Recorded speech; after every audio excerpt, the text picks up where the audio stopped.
You're watching Gator Bytes, your weekly podcast on the Florida Gators, presented by Southeast Orthopedic Specialists. Here are your hosts, Ryan the Hacker Green and former Gators basketball star, Patric Young.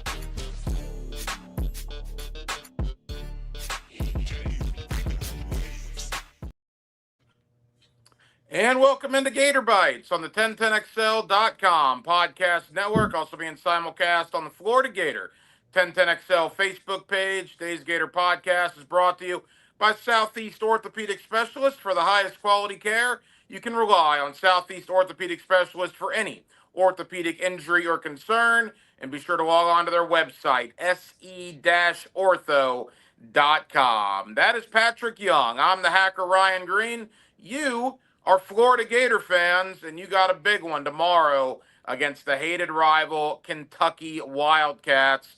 Patric, when I say the name Kentucky, does that get your blood boiling still?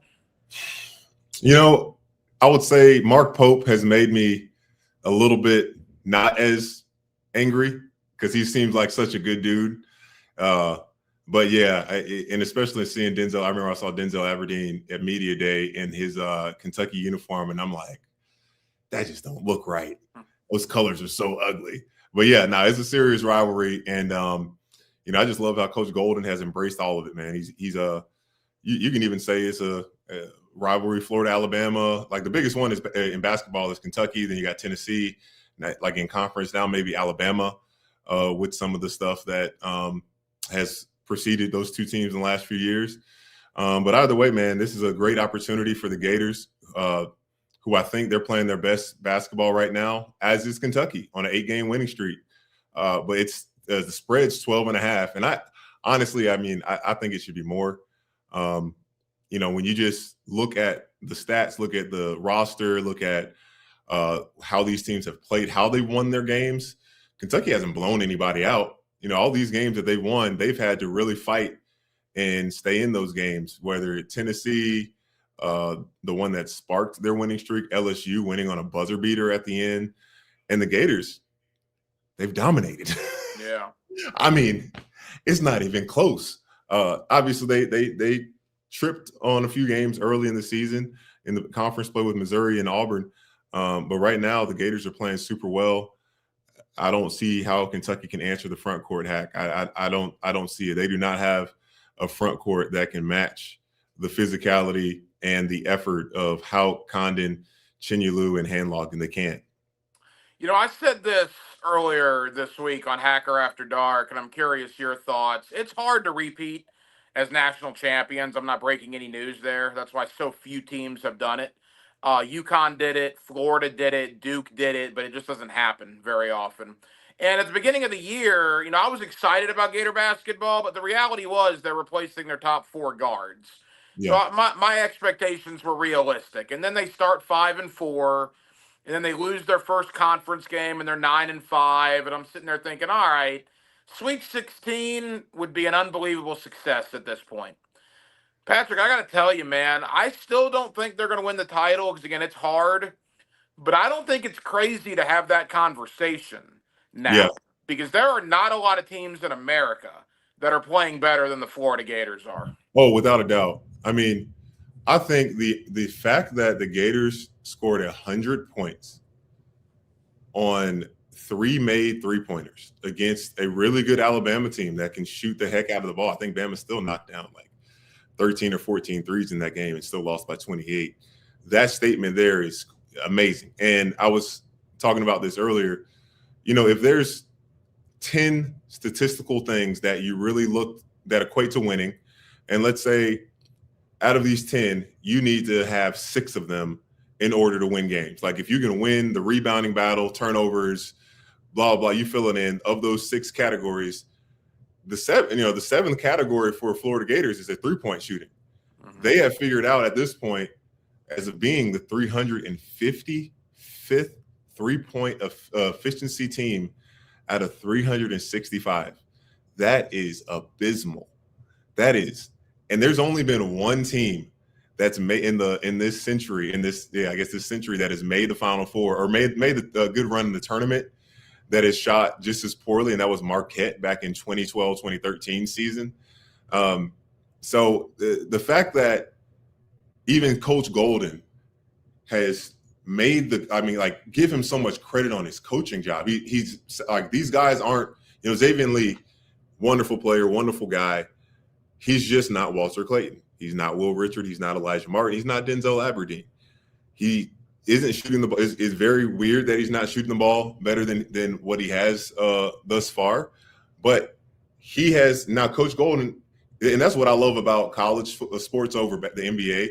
Like, he would have the pressure to keep playing Xavier Lee more minutes.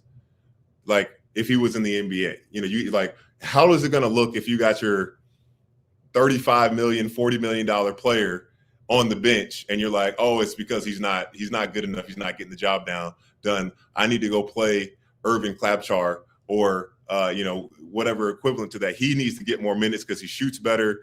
He might not be the best defender, but he does make, that the fact that this team can make those adjustments, all you need, Alex Conda's got to be more consistent here.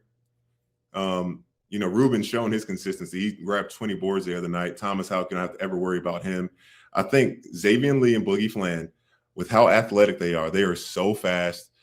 They can bring other things to the table that will cover their sins of not being able to shoot great. Boogie Flan was never a three-point shooter. He shot 35% last year. Would love to see that now. But that is not that wasn't, and it won't ever be the strength of his game. As long as those guys and Coach Golden continues to make his adjustments with what he sees fit, and the guards don't lose games, taking terrible shots, terrible turnovers, I think they're good enough for this team to make a Final Four run. Well, look, Boogie Flan and Xavier Lee get all the talk because they were the NIL guys. They were the big money guys. And I do think both guys are certainly playing better now than they were, obviously, 2 months ago or even a month ago. But, Patrick, I got to tell you, as more games get played here, this Isaiah Brown cat is really grabbing my attention, man. I mean, this guy's a dude, right? I think what I love about how impactful he's been for this team as of late, like, he was getting so like spotty minutes or throughout this year. Was he going to play? And we talked about it often. We're like, man, is Coach Golden going to be able to play CJ Ingram or Isaiah Brown or you got 7 or 8 other guys that aren't getting minutes.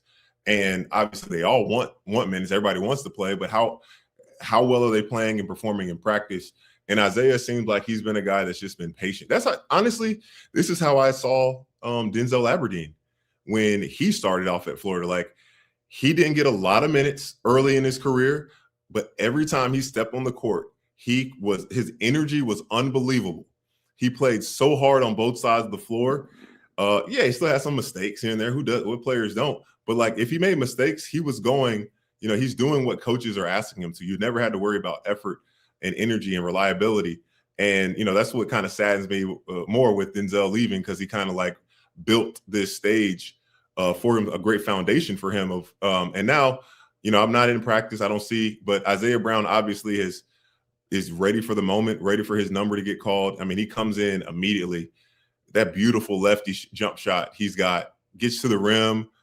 I think he probably looks at Thomas Houck and sees how aggressive he is and how fearless he is getting to the rim and whatnot. And it's just like embraced in that personality. And, I'm just glad there is an extra guy off the bench that can bring some great minutes, and that is Isaiah Brown, only a sophomore. Like, he's got a high ceiling, guys, for sure. Obviously, you're one of the better big men to play at Florida in a long, long time, so I always love to get your thoughts on the front court. Clearly the best front court in America. I don't think I'm breaking any news there. And I'll say this, and not to put words in your mouth, but I think you and I both, Chinyu's been great. Condon, outside of the turnovers, I think he's been very good, and Houck might be the player of the year. We've both at times been a little critical of Handlocked in a little bit. Is it me, or is he getting better too as the season's going on? I always try to say, when I'm critical of players, like, I want to be fair. I want to be, I think anybody, you just want to be fair in your critique. And, watching him the first few games of the season, he just didn't seem like the game seemed too fast for him. Like, he was the one. I'm like, man, did Micah really get better? For a minute, I'm thinking that. And I think now at this point, the Micah, whatever you expect to see out of Micah is what you're going to get. You're not getting anything else. And what he brings to the table is enough. Mm-hmm. He brings energy. He defends the basket. He rebounds pretty well on the offensive glass and defensive glass. Finally, he's moving his feet better in his timing when he gets put in those positions. But, he's not going to play more than 10 to 15 minutes a game. And if he can, with that 10 to 15 minutes, if he can go 6 points, 8, 9 rebounds, that is with, 2, 3 blocks, that's great. That's all we need. All the Gators need of him.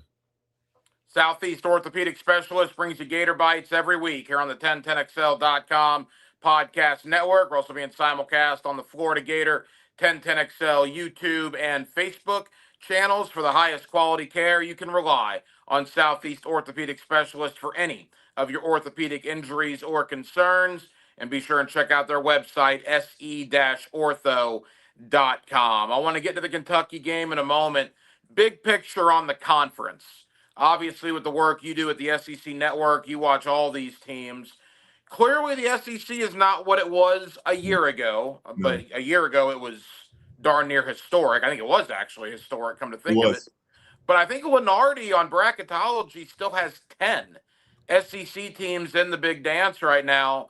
Patrick, how would you assess the conference top to bottom this season? Yeah, I'm glad you asked. I wanted to pull up the standings right now. And, the thing about Joe Lenardi, and he does a great job. This is what his primary focus is. Like, he's known for the bunker guys. It's nice to be wanted, in this in this profession.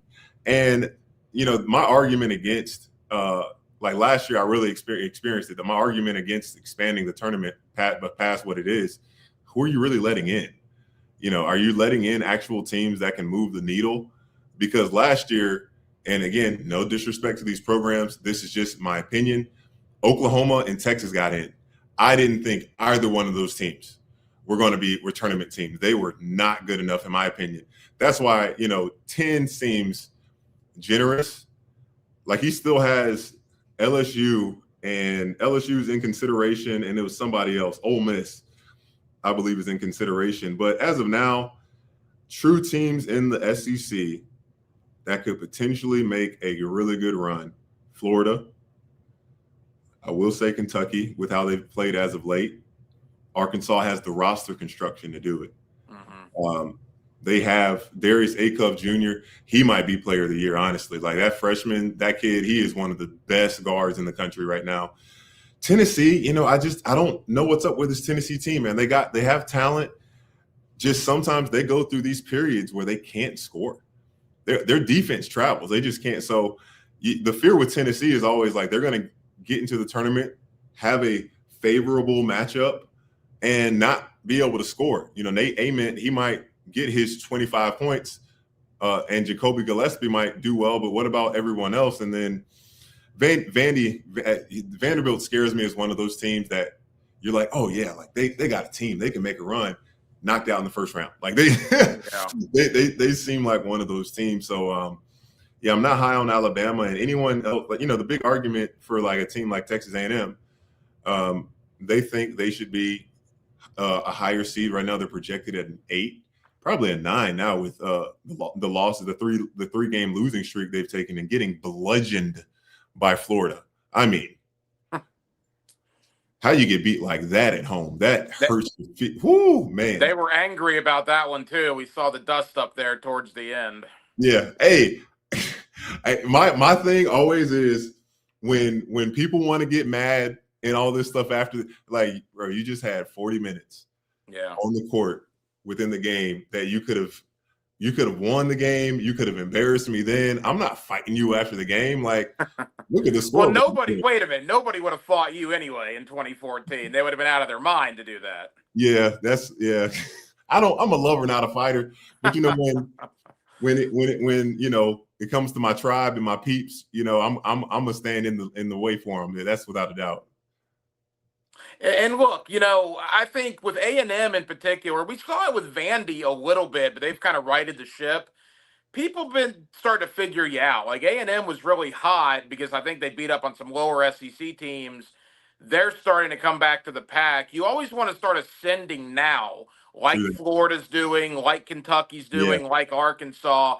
To me, those are the three. If the SEC is going to get a Final Four team this year, I think Florida, and then there's a gap, but then I think Arkansas and Kentucky. After that, I just don't see an SEC team being able to get to the Final Four. No, I agree with you, man. I don't know, like, what's the – there's major teams this year that had a large turnaround in terms of roster construction. So, like, Oklahoma, huge roster construction. South Carolina just doesn't – Michie Johnson's their best player. They don't have much. Mississippi State has Josh Hubbard, and they're not doing well. He's by himself. Ole Miss, they made the tournament last year. They're struggling. Auburn brought in 12 players. Yeah. Give Steve – I don't know if Bruce Pearl, I'm not sure if he ever had to go through something like that other than probably when he started at Auburn for the first time. Georgia, they've stubbed their toe. They started off really well. I'm not sure why they've fallen off so much since they've gotten into conference play. And Texas, they got two guys that are like 25 years old on their team. So it's very interesting just how things can flip. Maybe is that a good thing? It's probably super. Maybe we should look at it like this, Hack.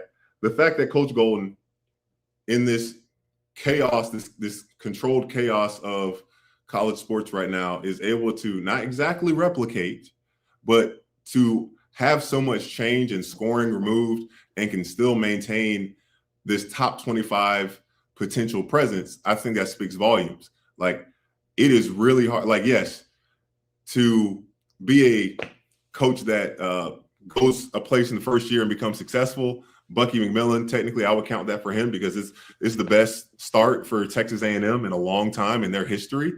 But to replicate that when you have no idea who's going to stay, who's going to go, how is this going? Like, you're taking gambles on guys to fit every year. It's difficult. The job of being a head coach and being successful in the job is extremely difficult and only getting harder.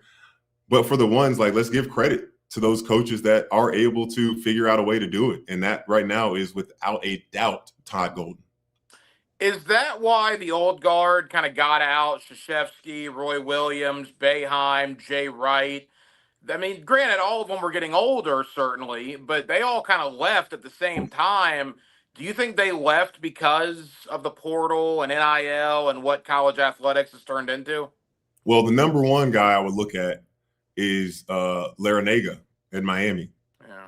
And what is so he's not a this was hypocrisy of what he said, because if you remember, he was a huge advocate in the beginning of bringing players in and getting them paid.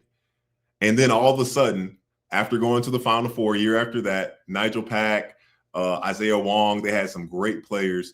He's complaining, oh, this is too chaotic. This isn't fair. This isn't right. And it's like, bro, you're the one that you kind of set a precedent for this. You're the next one I will look at, because, the old guard, I think Jim Boeheim, it was time for him to go.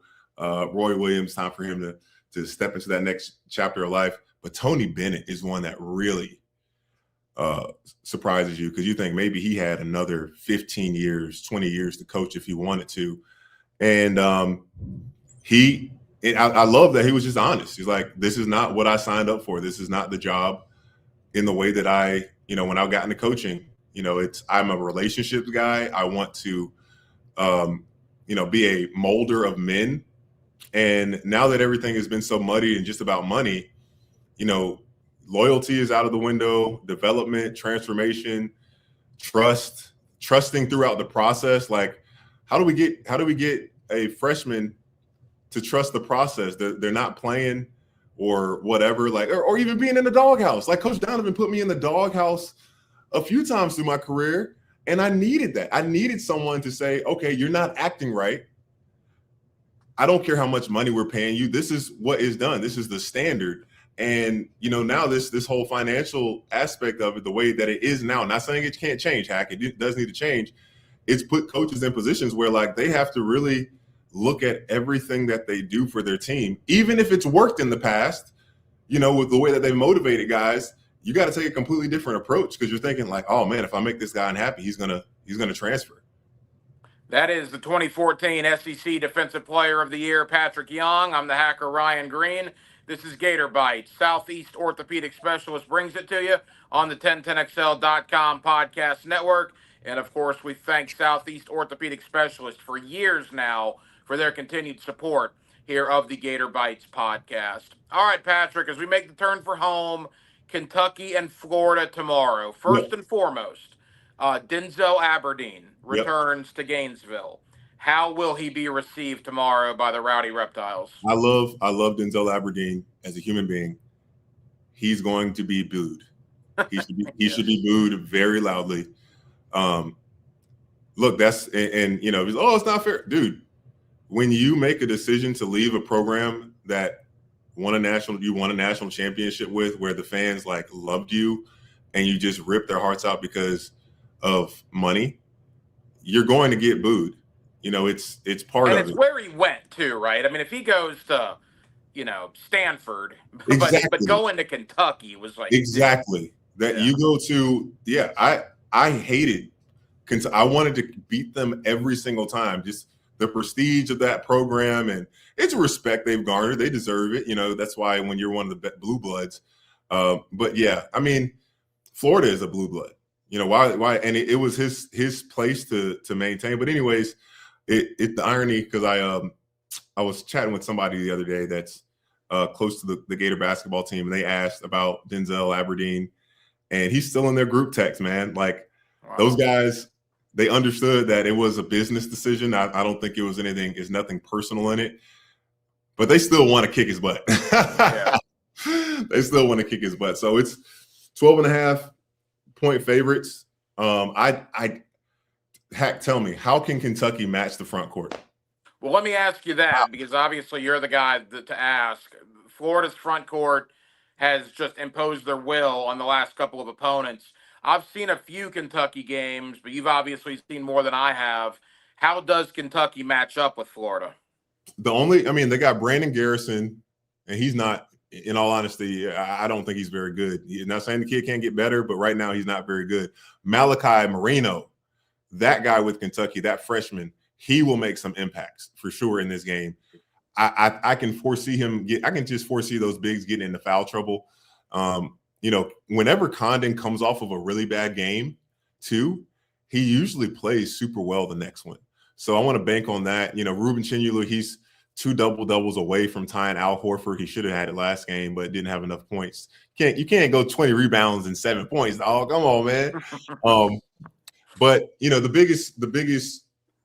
top 3 players right now for Kentucky, Otega Oweh, Denzel Aberdeen, and Colin Chandler. Colin Chandler is playing very confident, so really need to kill his confidence early. Otega Oweh, I think he's going to get his. He's averaging 21 points a game, but let's make him get 21 points on 20 shots. Right. That's the goal. And the fact that one of the biggest advantages Florida has is, Kentucky's not a great rebounding team. So I think they will get destroyed on the offensive rebound and the defensive rebounding side. And what's great about killing it on the defensive side, Kentucky, if they're taking a bad shot, that's all you get. Take that foot on the line 3-pointer. That's all you get within 5 seconds of the shot clock. We're going to make you pay on the other side. So, and then not only that, the physicality and the wear and tear, Florida and Ruben Chinyulu forces on the offensive glass. He's averaging like five offensive rebounds a game. That's so deflating. And the highest percentage made 3-pointers are off of an offensive rebound. But Ruben doesn't pass it out that much because he makes them. But when he does decide to pass it out, it's usually always something good for the team. 2 final things I want to ask you. Number one, with Chinyulu, he's had multiple 20-rebound games this year. Take us inside the mindset of a big man like yourself. 20 rebounds? That's crazy, is it not? I remember it was what game was it? The last one I did with them was not St. Francis, Dartmouth. No, Colgate. I did the Colgate game. I think I did both of them. And I said, Ruben, how many rebounds you getting today? He's like, just keep counting. He said, just keep counting. And I just think he has if you've seen the video where he posts talking about showing his journey, there's nothing that can stand in the way from a man that's that hungry and wants the ball. I think it's effort. Effort is a huge part of it, but Ruben has, his hands are massive. Physically, just watch. Like, he does not get moved out of the way when he gets position. And then he also, just the mindset thing of it. No one else that is my ball. That's mine. No one else. Not my teammates, not my mom's, not Coach Golden's, not the water boy. Like, that is my basketball that I'm about to get every time to go from the rim. That's what makes him so special. And then finally, and he'll play a big part tomorrow, certainly, Kentucky was off, Patrick. They've had a week where Florida did have to play in Athens on Wednesday. Is that going to matter when the game's tipped off tomorrow? Yeah, I think it will matter. Not in the standpoint of like being too drastic, but watch the first 8 minutes of the game. I want to say the first 4, but I think the first 8 minutes of the game, you're going to see Kentucky striving to implement some game plan to force somebody to do something that, the thing is, you always want to try to find whatever those weaknesses are. They're going to try to really hone in and exploit those. So I could see them striving to get Xavier Lee and Boogie Flan to do more than is required, whether it's doubling in the post, denying, not letting the ball get to the paint. That's something I can foresee. But, at the end of the day, can you sustain it? The Kentucky's biggest issue this year is that they've been a one-half team. So I'm just curious to see, and that one half where they play really great is usually the second half. So I'm interested to see how they start off this first half, because if they start slow, I don't think Florida's the team you come back. Kentucky's not a great three-point shooting team. They make 7 a game, 6 or 7 a game. So if they fall behind early and go slow start, 12.5 is not enough. All right, leave us with this. What kind of game do you see? What ultimately happens? I would imagine you're picking Florida, but what kind of game do you envision? I'm going score. Let's go final score. Let's go 79-90. Oh, okay. In there. I don't want to go blowout. It's 12.5 though. Actually, I'm gonna go 75 Kentucky, 90 points to Gator. I'm gonna go 15 points there.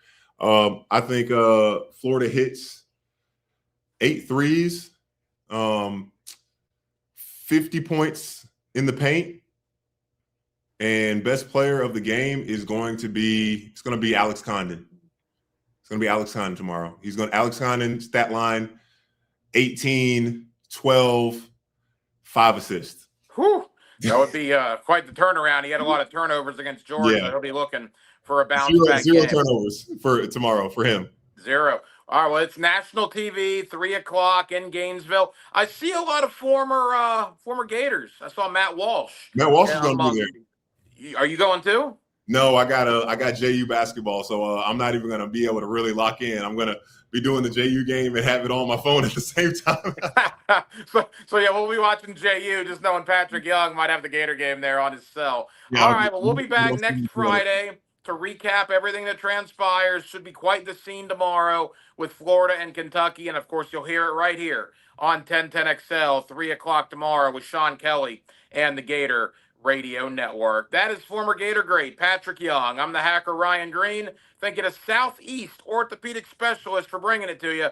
The Gator Bytes podcast here on the 1010XL.com podcast network.